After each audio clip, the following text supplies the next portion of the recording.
Saudaraku, hari ini kita mau belajar tentang sesuatu hal. Saudaraku, kita tahu bahwa di dalam kehidupan kita sebagai orang percaya ada sebuah tujuan kehidupan setelah kita ditebus, yaitu menjadi sama seperti Kristus. Saudara ingin menjadi sama seperti Kristus? Semuanya mau kan, sama menjadi seperti Kristus. Kenapa sih kita pengen jadi seperti Kristus? Oh, Kristus mah hebat, saudaraku. Tangannya diletakkan kepada orang sakit, dia sembuh gitu. Kemudian ketika badai datang, perahunya sudah pergi, dia berjalan di atas air. Gampang sekali. Ketika di atas perahu kemudian badai turun, badai datang, dia cuma bilang diam, tenang, semuanya diam. Wah, sakti banget. Dan sangat luar biasa dan kita ingin seperti Yesus. Tapi sore hari ini kita mau belajar juga satu hal, yaitu bagaimana kita mengampuni seperti Yesus. Oke, mengampuni seperti Yesus. Saudaraku, semua manusia adalah satu makhluk yang belum sempurna. Penuh dengan kesalahan, penuh dengan kekurangan, dan selalu berbuat salah sepanjang umur hidup. Dan karena itulah kita membutuhkan pengampunan yang cukup banyak dalam menjalani kehidupan. Baik dalam keluarga, di dalam gereja, bahkan di dalam hal apapun kita butuh bekal pengampunan. Saudaraku, satu hal yang merupakan bekal terpenting mungkin di dalam keluarga adalah sebuah pengampunan. Di dalam ketika seorang suami menikah dengan seorang istri, maka bekal yang sangat penting untuk dimiliki adalah pengampunan. Karena istri tidak sempurna, suami tidak sempurna, anak tidak sempurna, orang tua tidak sempurna. Banyak kesalahan, banyak dosa, banyak kegagalan. Sehingga bekal yang sangat penting yang perlu kita punya adalah pengampunan. Tanpa pengampunan akan ada perpecahan, ada luka, ada sakit. Ada kehancuran dalam keluarga, dalam kehidupan kita kalau tidak punya pengampunan. Karena itulah pengampunan ini menjadi sangat penting dan Alkitab membahas begitu banyak tentang pengampunan yang sangat penting ini. Sangat penting. Dan Alkitab membahas begitu banyak. Coba kita lihat saudara. Nah, di dalam Matius 6 ayat 12 berkata demikian. Dan ampunilah kami akan kesalahan kami seperti kami juga mengampuni orang yang bersalah kepada kami. Kemudian juga Matius 6 ayat 14. Karena jikalau kamu mengampuni kesalahan orang, Bapamu yang di sorga akan mengampuni juga. Markus 11, 25, 26. Dan jika kamu berdiri untuk berdoa, ampunilah dahulu sekiranya ada barang sesuatu dalam hatimu terhadap seseorang. Supaya juga Bapamu yang di sorga mengampuni kesalahanmu. Tetapi jika kamu tidak mengampuni, maka Bapamu yang di sorga juga tidak akan mengampuni kesalahanmu. Saudaraku, di sini kita melihat bahwa Tuhan menganggap begitu penting pengampunan kita miliki. Karena kalau kita tidak punya pengampunan, bahkan Tuhan pun katanya tidak akan mengampuni kita. Ini satu hal yang sangat-sangat penting. Nah, kita lihat di dalam bagian yang lain, Matius 18 ayat 21 sampai 35. Ini sebuah cerita yang sudah kita tahu pastinya, tetapi kita akan baca pelan-pelan, kita akan cari artinya. Matius 18 ayat 21 sampai 35. Kemudian datanglah Petrus dan berkata kepada Yesus, Tuhan, sampai berapa kali aku harus mengampuni saudaraku jika ia berbuat dosa terhadap aku? Sampai 7 kali? Yesus berkata kepadanya, bukan. Aku berkata kepadamu bukan sampai 7 kali. Melainkan sampai 70 kali 7 kali. Sebab hal kerajaan surga seumpama seorang raja yang hendak mengadakan perhitungan dengan hamba-hambanya. Setelah ia mulai mengadakan perhitungan itu, dihadapkanlah kepadanya seorang yang berhutang 10.000 talenta. Tetapi karena orang itu tidak mampu melunaskan hutangnya, raja itu memerintahkan supaya ia dijual beserta anak istrinya dan segala miliknya untuk pembayar hutangnya. Maka sujudlah hamba itu menyembah dia. Katanya, sabarlah dahulu. Segala hutangku akan kulunaskan. Lalu tergeraklah hati raja itu oleh belas kasihan akan hamba itu. Sehingga ia membebaskannya dan menghapuskan hutangnya. Tetapi ketika hamba itu keluar, Ia bertemu dengan seorang hamba lain yang berhutang 100 dinar kepadanya. Ia menangkap dan mencekik kawannya itu, katanya, "Bayar hutangmu." Maka sujudlah kawannya itu dan memohon kepadanya, "Sabarlah dahulu, hutangku itu akan kulunaskan." Tetapi ia menolak dan menyerahkan kawannya itu ke dalam penjara sampai dilunaskan hutangnya. Melihat itu kawan-kawannya yang lain sangat sedih.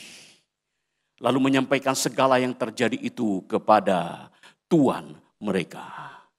Raja itu menyuruh memanggil orang itu dan berkata kepadanya, "Hei hamba yang jahat, seluruh hutangmu telah kuhapuskan karena engkau memohonkannya kepadaku.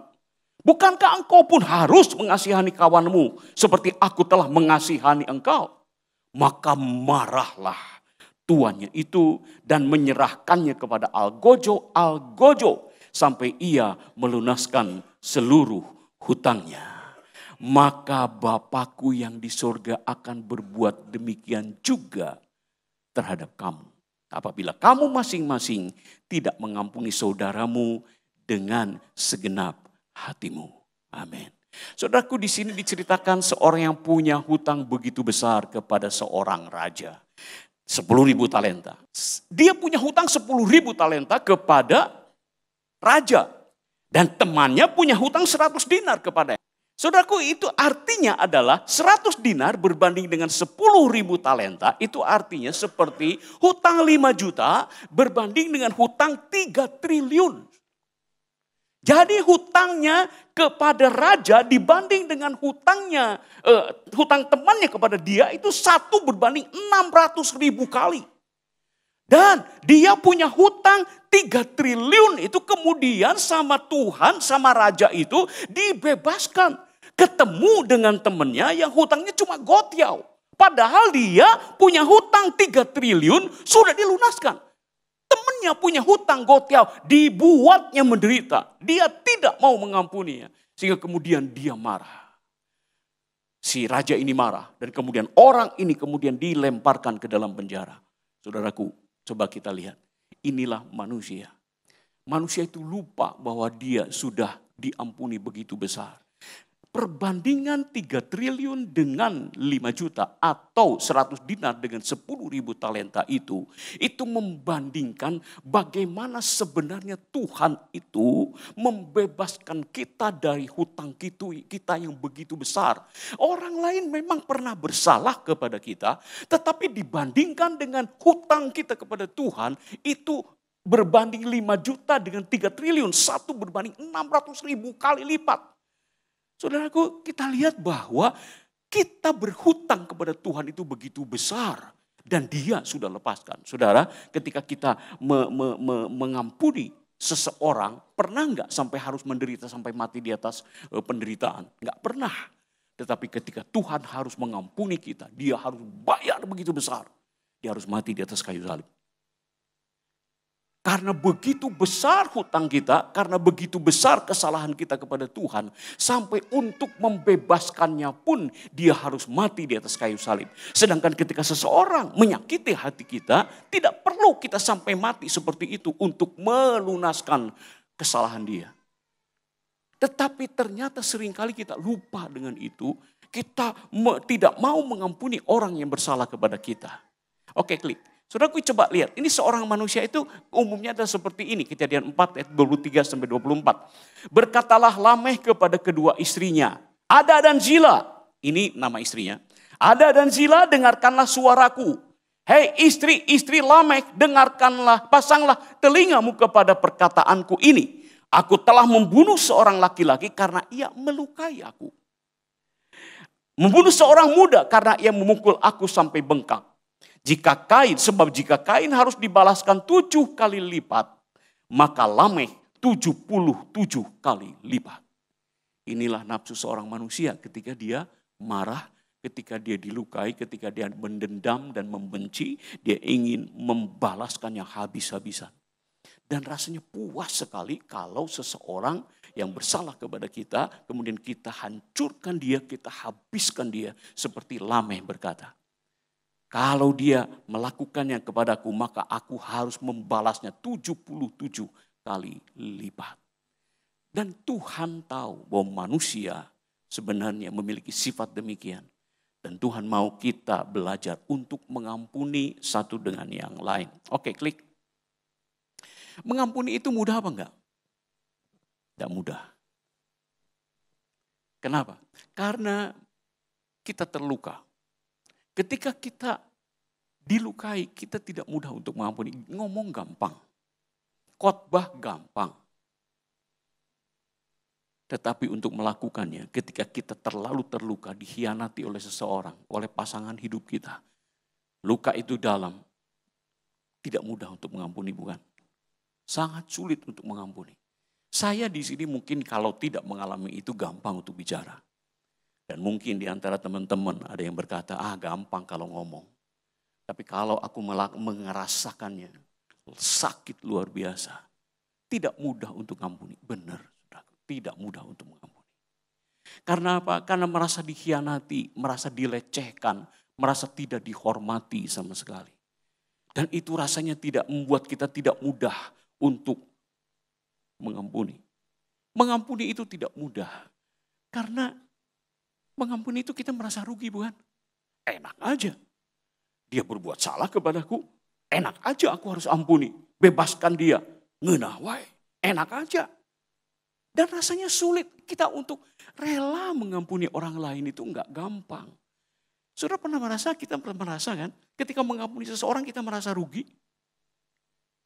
Rugi banget untuk membebaskan dia dari kebencian kita, dari dendam kita.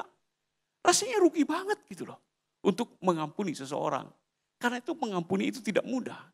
Mengampuni itu tidak mudah karena merasa enggak adil. Dia yang salah sama saya. Dia yang salah lah, kalau dia benar mah gak usah diampuni sebenarnya saudara.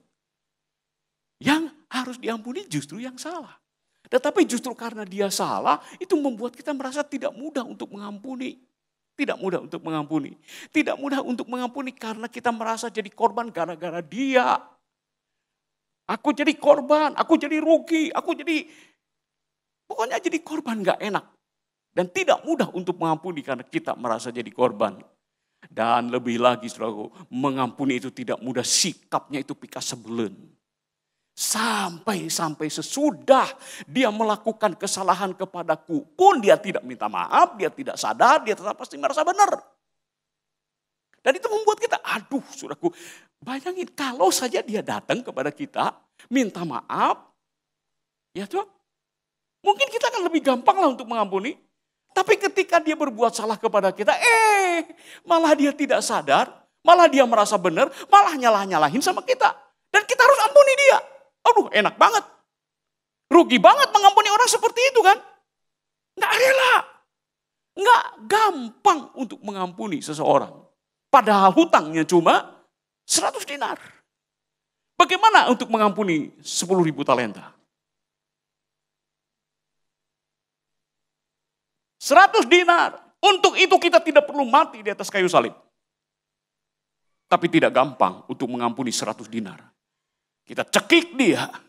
Kita masukkan dia ke dalam penjara. Rugi untuk mengampuni orang seperti itu. Tidak pantas. Dia malah berbuat yang gak baik kepada saya. Sesudah dia berbuat salah. Gak enak sama sekali. Rugi sekali dan tidak gampang untuk mengampuni seseorang. Pernah mengalami hal itu atau sedang mengalami hal itu. Kita ingat seseorang yang pernah melukai kita dan kita sudah dengar khotbah berulang kali, ampuni dia, tapi enggak gampang. Saudaraku, dengan mengerti betapa sulitnya mengampuni orang lain. Klik. Dengan merasakan susahnya mengampuni orang lain, kita bisa ngerti bagaimana susahnya ketika Tuhan mengampuni kita. Ya kan? Kita ngampuni 100 dinar aja susah. Bagaimana harus mengampuni 10.000 talenta? Dia harus naik ke atas kayu salib. Mengampuni buat Tuhan Yesus apakah terlalu gampang? Kita selalu bersyukur untuk korbannya di atas kayu salib, untuk pengampunannya di atas kayu salib. Pernahkah kita membandingkannya dengan sulitnya kita mengampuni orang yang mengkhianati kita? Dengan demikian kita tahu betapa sulitnya sebenarnya Tuhan mengampuni kita. Betapa beratnya untuk Tuhan mengampuni kita. Dan disinilah kita bisa menghargai anugerah Tuhan itu besar dalam kehidupan kita. Klik. Coba saudaraku, Yesus mengampuni kita walaupun dia terluka. Walaupun dia dikhianati. Walaupun dia dilecehkan. Walaupun dia dirugikan besar-besaran, bukan? Yesus mengampuni kita walaupun itu tidak adil buat dia. Yesus mengampuni kita walaupun dia harus jadi korban. Yesus mengampuni kita walaupun kita tidak berterima kasih kepada dia. Ya. Padahal hutang kita 10.000 talenta. Tetapi dia tetap mengampuni kita. Nah, saudaraku, di sini kita melihat ketika Tuhan berkata, ampuni saudaramu, dia sudah melakukannya lebih daripada apa yang kita lakukan. Karena itu Tuhan memerintahkan kepada kita untuk mengampuni adalah sesuatu yang wajar. Dia sendiri sudah mengalami itu, dia sendiri sudah melakukannya, mengampuni kehidupan kita. Oke, klik. Saudara, mengapa kita harus mengampuni? Sebenarnya dengan mengampuni itu banyak hal yang baik yang bisa terjadi. Klik, yang pertama adalah mengampuni itu kita perlu tahu dendam kebencian itu sebenarnya adalah penjara. Sebenarnya adalah algojo. Saudaraku, orang tadi dimasukkan ke penjara karena apa? Karena 10.000 talenta atau karena dia tidak mengampuni orang? Dia dimasukkan ke dalam penjara itu bukan karena hutangnya, bukan. Bukan karena hutangnya. Tetapi karena dia tidak mau membebaskan hutang orang lain kepada dia. Oke kan? Sekali lagi, dia dimasukkan ke dalam penjara itu bukan karena hutangnya yang 10.000 talenta. Bukan, itu sudah dibebaskan. Dia masuk penjara dan kemudian disiksa oleh algojo karena dia tidak mau mengampuni orang yang berhutang kepada dia 100 dinar. Karena itulah saudaraku, dendam atau tidak mengampuni adalah penjara dan algojo. Disiksa, saudara. Bukan cuma masuk penjara, tetapi ada sebuah penderitaan ketika kita mendendam. Enak gak mendendam? Enak gak benci kepada seseorang? Gak enak sama sekali. Karena itu mengampuni itu sebenarnya adalah dia itu dilepaskan dari penjara. Sebenarnya seperti itu. Cuma kita sesudah dibebaskan oleh Tuhan pun tidak mau keluar dari penjara itu. Kita tetap memikirkan kesalahan orang seperti algojo yang kemudian menyiksa kita siang dan malam. Malam-malam ingat, gak bisa tidur. Disiksa oleh algojo. Karena apa? Karena kita tidak mengampuni orang lain. Kita menjadi menderita. Kita menjadi tersiksa. Karena itu mengampuni adalah sebenarnya dilepaskan dari penjara. Mengapa mengampuni? Karena dendam, karena kebencian adalah penjara, adalah algojo. Klik lagi. Nah, saudara, dengan mendendam dan membalas, untung enggak? Oke, kita pikir ya. Kenapa sih kita memelihara dendam? Kenapa kita memelihara kebencian? Untung enggak sih? Yuk, cengli-cenglian lah. Untung enggak?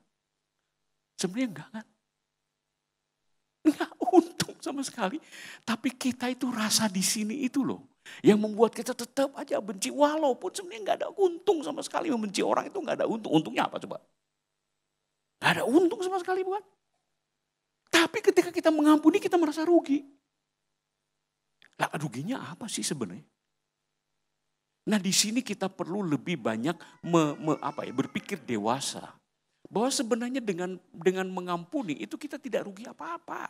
Enggak rugi apa-apa. Dan juga dengan mendendam kita tidak untung apa-apa bukan? Dengan membenci orang itu untungnya apa sih? Enggak ada untung sama sekali. Oke, klik. Nah saudaraku, dengan mengampuni kita pun diampuni. Alkitab bilang seperti itu. Dengan mengampuni, kita diampuni. Kita dibebaskan dari penjara dan siksaan. Ketika kita mengampuni, sebenarnya kita dilepaskan, dibebaskan ke pohon lepas, beres.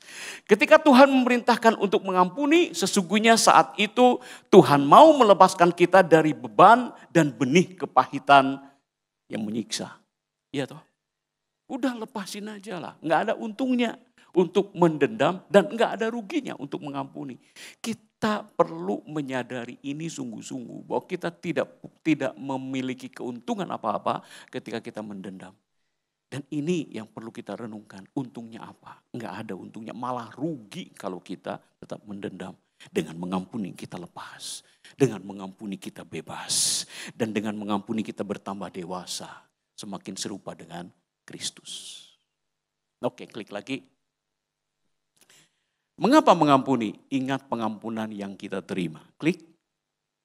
Saudara, Alkitab berkata, Roma 5 ayat 8, akan tetapi Allah menunjukkan kasih-Nya kepada kita oleh karena Kristus telah mati untuk kita ketika kita masih berdosa. Saudara, kapan kita mau mengampuni seseorang? Kita menuntutkan. Kalau orangnya datang minta maaf, kalau orangnya minta ampun, nyesel, jungkir balik baru kita ampuni, bukan? Kadang-kadang kita itu perlu itu, meminta itu, menuntut itu untuk bisa mengampuni seseorang. Orangnya gak berubah, mau diampuni gak? Kalau orangnya tidak berubah, belum berubah, diampuni enggak, saudaraku? Aduh, sulit sekali buat kita untuk mengampuni orang yang kayak begitu. Pak, Bu, saudaraku, kalau Tuhan menunggu kita berubah baru diampuni. Padahal Alkitab bilang, akan tetapi Allah menunjukkan kasih-Nya kepada kita oleh karena Kristus telah mati untuk kita. Kapan? Ketika kita masih berdosa. Hebat sekali. Tuhan mengampuni kita ketika kita masih berdosa. Tetapi kita mau mengampuni orang asal orangnya bertobat dulu. Asal orangnya baik dulu. Asal orangnya minta maaf dulu. Nah, di sini kita perlu lebih dewasa untuk bisa sama seperti Kristus. Tuhan pun mengampuni kita ketika kita masih berdosa. Ayo lepaskan pengampunan. Enggak perlu mengampuni atau membenci seseorang. Enggak ada untungnya sama sekali untuk membenci seseorang. Kita ingin diampuni dan juga harus mau mengampuni. Ya, oke, klik. Nah, saudara, pengampunan adalah pemberian terbesar yang kita terima dari Tuhan. Tidak ada pemberian yang lebih besar daripada pengampunan. Nggak ada. Saudaraku diberkati, oke lah, berlimpah-limpah berkat. Semua hal yang baik diberikan, tapi tidak diampuni. Ngapain juga? Pemberian yang terbesar adalah pengampunan. Itu pemberian yang terbesar. Kita perlu ingat pengampunan adalah pemberian yang terbesar. Oke, klik lagi. Saudara, nah kalau kita punya seseorang yang menyakiti kita, oke, rela nggak kalau dia diampuni Tuhan? Kadang-kadang kita nggak rela. Karena kebencian itu, aduh, maknya kudu diampuni ku Tuhan, nggak rela kalau dia diampuni oleh Tuhan. Kita itu kadang-kadang seperti itu loh, saudaraku, seperti Lamek tadi tuh. Benci banget sampai kalau dia diampuni Tuhan pun kita nggak rela. Bisa bayangin saudaraku, ketika kita merasa begitu benci sama seseorang dan kemudian kita bayangkan dia diampuni oleh Tuhan. Aduh, kalau bisa mah janganlah gitu kan. Kalau bisa mah jangan diampuni. Saudaraku, bahaya sekali kalau dia tidak diampuni. Sekali lagi, bahaya sekali kalau dia tidak diampuni Tuhan. Bahaya sekali. Sebab kalau dia tidak diampuni Tuhan, kita pun tidak akan diampuni Tuhan. Enak aja. Kita mau diampuni, dia mau jangan gitu. Memang Tuhan seperti apa? Nggak bisa kan? Nggak bisa seperti itu. Karena itu kalau dia tidak diampuni, kita pun berada dalam bahaya besar. Pasti kita pun tidak diampuni. Dan di sini kita mengerti bahwa Di hadapan Tuhan, anugerahnya itu besar untuk semua orang. Satu kali, saudaraku, orang yang kita benci itu akan diampuni Tuhan. Dan kalau Tuhan mengampuni dia, masakan kita tidak mengampuni dia? Ataukah kita masih tetap berharap dia tidak diampuni Tuhan? Kalau dia tidak diampuni, kita berada dalam bahaya besar. Mungkin saja kita pun tidak diampuni. Karena itulah saudaraku, kita perlu tahu bahwa orang yang kita benci, satu kali dia akan diampuni Tuhan juga. Dan kalau Tuhan ampuni dia, lalu gimana dengan kita? Apakah kita akan tetap membenci dan menendam kepada dia? Satu kali dia akan diampuni Tuhan. Oke, klik. Saudaraku, coba lihat, ini satu perintah Tuhan yang mungkin perlu kita renungkan dalam. Dia tidak berubah, dia menyebalkan, dia pokoknya nggak sadarlah kesalahannya. Dia mengulang-ulang kesalahannya. Lalu gimana? Alkitab bilang apa? Lukas 17 ayat 3 dan 4. Jagalah dirimu. Jikalau saudaramu berbuat dosa, tegurlah dia. Dan jikalau ia menyesal, ampuni dia. Oke. Lalu bahkan jikalau ia berbuat dosa terhadap engkau 7 kali sehari, dan 7 kali ia kembali kepadamu dan berkata, aku menyesal, engkau harus mengampuni dia.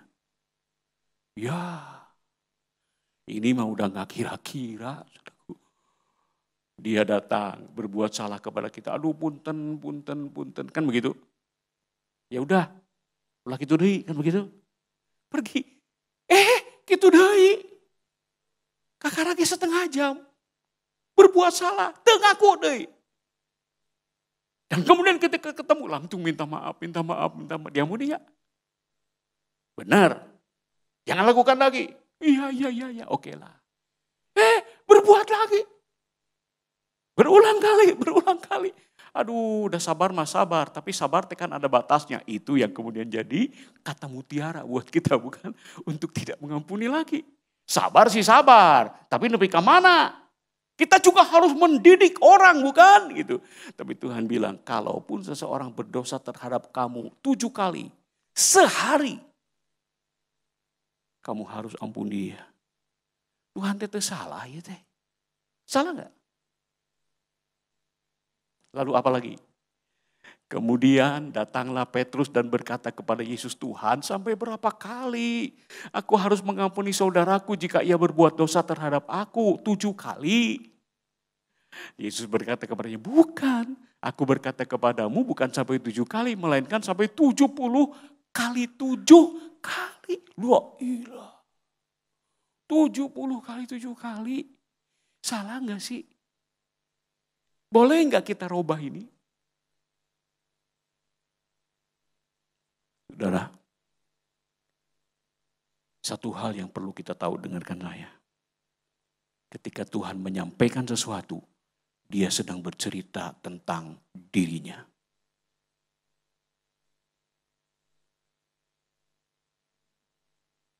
Pasti dia lakukan itu, bukan? Coba kalau Tuhan kurangi itu.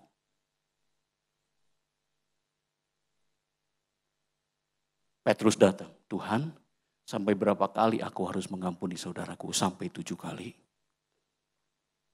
Dan kemudian Tuhan Yesus malah balik bertanya, Petrus sekarang aku yang bertanya kepadamu. Sampai berapa kali aku harus mengampuni engkau? 7 kali? Cukup? Saudaraku cukup diampuni 7 kali? Berapa kali? Dan Tuhan kita bersyukur, dia berkata kepada Petrus, 70 kali 7 kali. Itu yang dilakukannya kepada kita. Karena itu ketika dia berbicara itu, dan kita berpikir, aduh Tuhan berat teuing, keterlaluan. Di mana masa kita harus terus seperti itu? Tetapi dia sedang bercerita tentang dirinya kepada kita. Jadi berapa kali kita harus mengampuni seseorang? Berapa kali saudara? Klik. Berapa banyak pengampunan yang kita perlukan sama banyak dengan berapa banyak pengampunan yang kita butuhkan dari Tuhan. Berapa kali kita harus butuh mengampuni seseorang? Berapa kali kita harus mengampuni seseorang? Sebanyak Tuhan harus ampuni engkau. Dan ini adalah satu hal yang perlu kita tahu. Ketika ada seorang lemah, berdosa, berbuat salah kepada kita, merugikan kita, dan kemudian kita harus ampuni dia. Ingat, sampai berapa kali aku harus mengampuni saudaraku Tuhan. Dan Tuhan bilang, sebanyak aku harus mengampuni engkau. Dan ketika Tuhan berbicara 70 kali 7 kali, siapa yang diuntungkan? Kita semua. Ketika Tuhan berkata engkau harus ampuni saudaramu 70 kali 7 kali, dia bercerita tentang dirinya sendiri. Cilaka sekali kalau Tuhan berkata kepada Petrus, Tuhan, sampai berapa kali aku harus ampuni saudaraku 7 kali? Jangan terlalu banyak, kata Tuhan. 3 kali we. Nista, maja, utama. Sudah, selesai. Iya kan? Cilaka enggak? Itu artinya dia sedang bercerita tentang dirinya. Bahwa dia cuma punya pengampunan 3 kali saja kepada kita. Tapi ketika dia berbicara 70 kali 7 kali, kemurahannya itu besar. Dan Tuhan mau kita sama seperti dia. Mengampuni. Nah, di sini kita melihat bahwa anugerah Tuhan itu besar. Dan Tuhan mau kita juga punya kasih yang begitu besar kepada banyak orang. Manusia tidak akan pernah berhenti berbuat salah. Manusia tidak akan pernah berhenti berbuat dosa. Sampai dia nanti selesai dan disempurnakan oleh Tuhan. Selalu ada kesalahan. Selalu ada kesalahan. Dan Tuhan bilang, kau harus punya stok pengampunan yang cukup untuk berjalan dengan orang-orang yang penuh dengan kelemahan ini.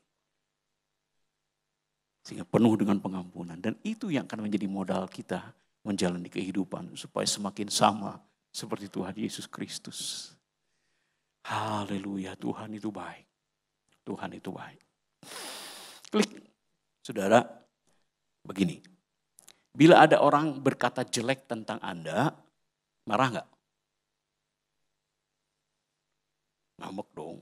Ya, marah lah. Wow, padahal mah benar. Tapi tetap aja marah kan? Tetap marah. Tetap marah. Padahal yang diomongkan sama dia itu katakanlah benar gitu loh. Dia bilang jelek tentang kita, dan kita marah. Dan seorang hamba Tuhan pernah berkata demikian. Kalau seseorang berkata jelek tentang Anda, jangan marah. Kenapa? Karena sebenarnya Anda lebih jelek dari itu, bukan? Benar gak sih? Tetapi itulah kita, saudara. Ketika kita tersinggung karena seseorang berkata jelek, maka kita tersinggung. Padahal sebenarnya, kata hamba Tuhan itu, kita jauh lebih jelek daripada apa yang dia omongkan. Kita enggak jujur. Dan disinilah kita perlu terbuka di hadapan Tuhan. Mengapa kita tidak mau mengampuni orang lain? Padahal diri kita pun henteu alus-alus teuing, bukan? Tidak terlalu baik juga. Kita hanya orang yang diampuni dan menerima anugerah. Kita hanya orang yang dicintai dan diberkati. Tidak lebih dari itu. Lalu apa haknya kita menjadi hakim untuk orang lain? Oke, klik. Mengapa mengampuni? Ingat kepada kekekalan. Ingat kepada kekekalan. Ingat kepada kekekalan. Kalau kita ingat kepada kekekalan, kita akan mudah atau lebih mudahlah untuk mengampuni ketika kita ingat kepada kekekalan. Kita sulit untuk mengampuni karena hanya ingat hidup sekarang ini saja. Tapi kalau kita ingat kepada kekekalan, maka kita akan lebih mudah untuk mengampuni. Klik. Saudara, coba pikirkan, semua hal yang melukai kita, merugikan kita, itu semua sementara, bukan? Coba pikirkan, apa yang orang lain perbuat kepada kita, dan kemudian kita sakit, kita rugi, kita merasa terluka. Apa yang mereka lakukan? Maka kita akan temui semua adalah hal sementara. Gitu? Dia tipu saya sekian ratus juta, sementara enggak? Sementara dong. Dia mengkhianati aku. Sementara enggak? Sementara dong. Hidup kita cuma 70 tahun. 80 tahun. Dan sesudah itu selesai. Semua yang menyakiti kita itu semua sementara. Semua sementara. Dan ketika kita ingat kepada kekekalan, maka kita tahu semua yang orang lakukan kepada kita, menghina kita, memfitnah kita, mengkhianati kita, menipu kita, semua itu sementara. Lalu kenapa kita kehilangan damai sejahtera untuk hal yang sementara itu? Ampuni dia. Lepaskan dia. Lepas. Ingat kepada kekekalan. Nanti di surga kita akan puas. Saudara, kepuasan hari ini adalah ketika kita dilukai, kita hantam 77 kali lipat, kata si Lamek tadi. Itu puas. Untuk kapan? Untuk hari ini. Tetapi kepuasan kekal adalah di dalam pengampunan. Kita nanti di surga akan puas karena kita mengampuni seseorang. Iya toh? Ketika hari ini kita dilukai, ada dua hal. Membalas atau mengampuni. Hal mana yang akan kita syukuri di dalam kekekalan? Membalas atau mengampuni? Aduh saudara. Miliki satu tindakan yang satu kali kita akan bersyukur bahwa aku melakukan itu. Dan salah satu yang terbesar adalah mengampuni. Satu kali kita akan bersyukur bahwa aku mengampuni dia. Ketika kita berdiri di hadapan Tuhan, aku bersyukur aku mengampuni dia.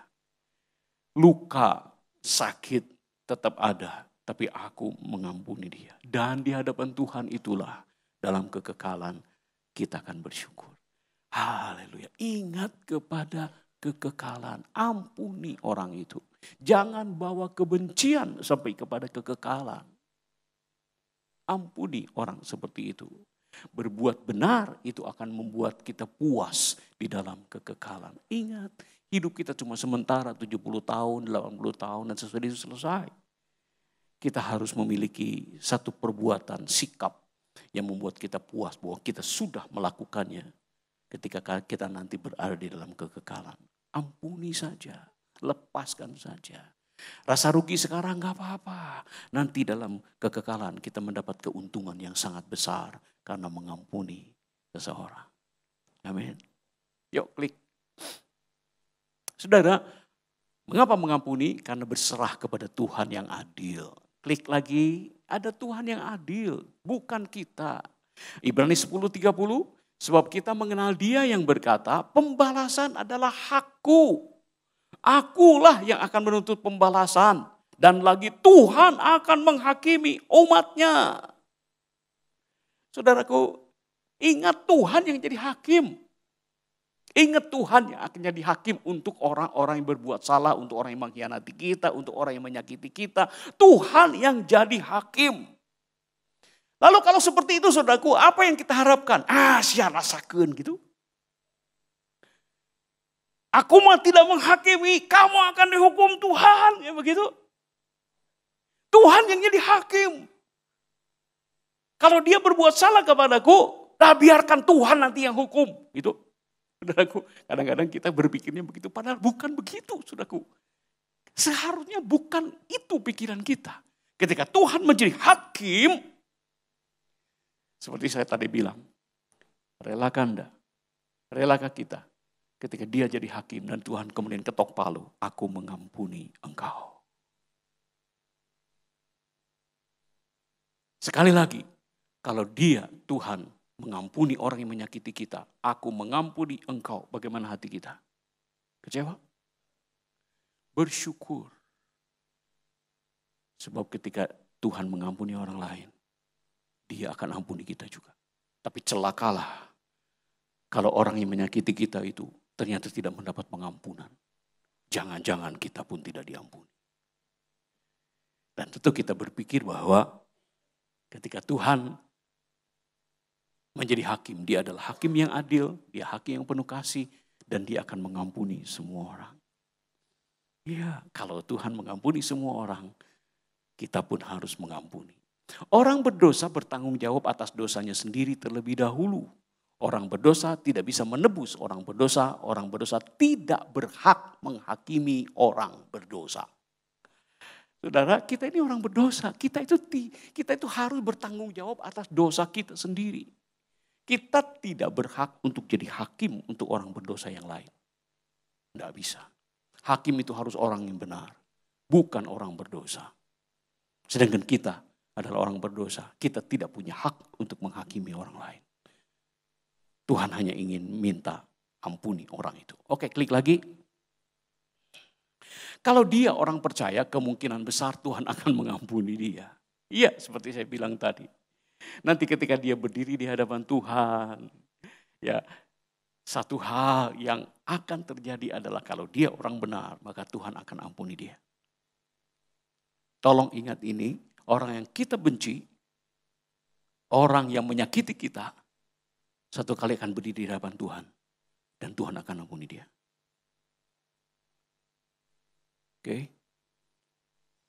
Dan ini adalah sikap seorang dewasa di dalam iman. Dia tidak ingin orang lain dihukum. Bahkan orang yang menyakiti dirinya. Dia ingin orang lain diampuni. Dan tentunya pada saat itu hati kita akan bersuka cita ketika melihat semua orang diampuni oleh Tuhan. Klik. Nah, ini seperti yang saya tadi bilang. Bersyukur kalau dia diampuni, sebab itu artinya kita juga akan diampuni.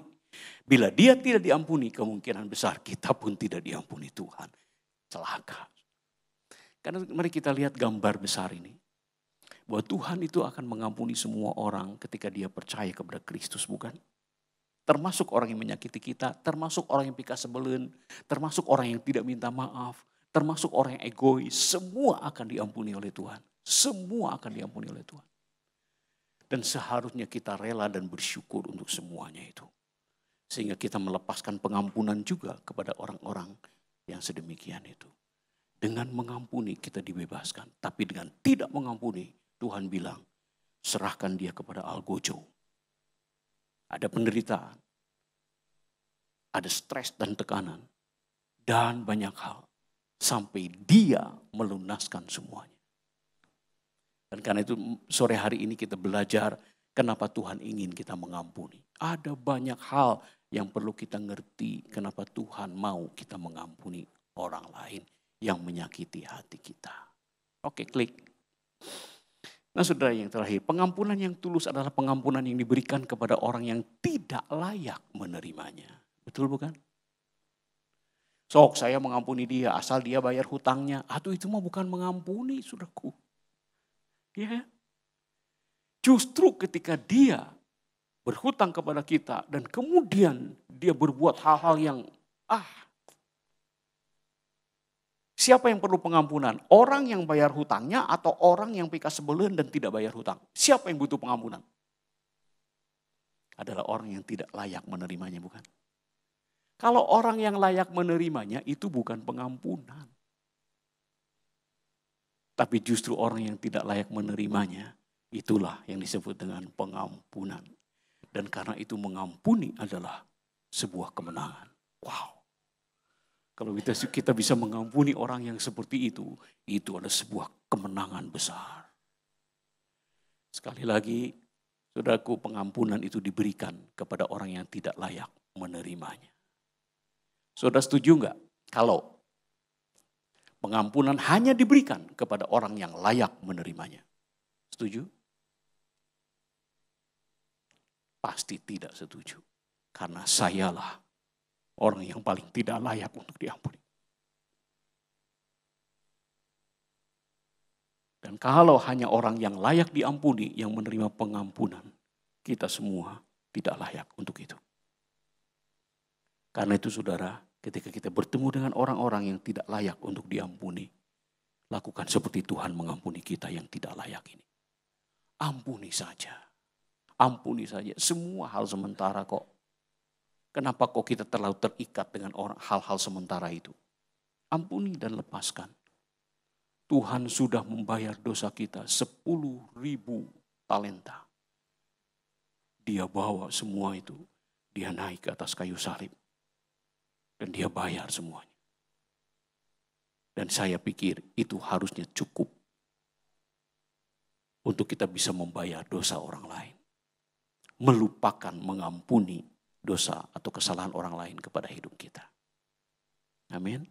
Yuk malam hari ini saudaraku, mungkin ada hati yang kecewa, yang sakit, yang terluka. Yang masih sebel kalau dengar seseorang namanya disebut. Geus kadenge deui si eta ngaranna. Geus kapanggih deui di gereja. Pokona lamun aya si eta di gereja, saya mah moal datang. Kebaktian seberang, kebaktian hiji, saya mah erek 3. Saudaraku, mari hari ini lepaskan. Lepaskan pengampunan kepada mereka, kepada orang-orang yang menyakiti itu. Ingat, semua sementara. Semua sementara. Dan sekali lagi, kita penuh kekurangan, sampai kapanpun kita akan mengalami hal itu. Bertemu dengan orang yang bersalah, yang menyakiti kita, salah kepada kita, salah berbuat, salah sikap lagi, salah segala-galanya. Kalau kita tidak punya bekal pengampunan, maka kita akan hidup dalam penderitaan. Itu malam hari ini, kita akan belajar untuk sama seperti Kristus, datang kepada Tuhan yang mengampuni kita. Saudaraku, di tangan kita sudah ngambil roti dan anggur. Saudara, apa itu artinya? Pengampunan. Baiklah kita sadar ketika kita buka, kita ambil roti itu, kita sadar ini adalah pengampunan besar yang aku terima dari Tuhan. Belajar untuk mengampuni orang lain. Ketika kita minum cawan itu, kita ingat pengampunan besar dari Tuhan yang sudah mengampuni kita. Belajar untuk mengampuni orang lain. Yuk mari kita bangkit berdiri bersama-sama.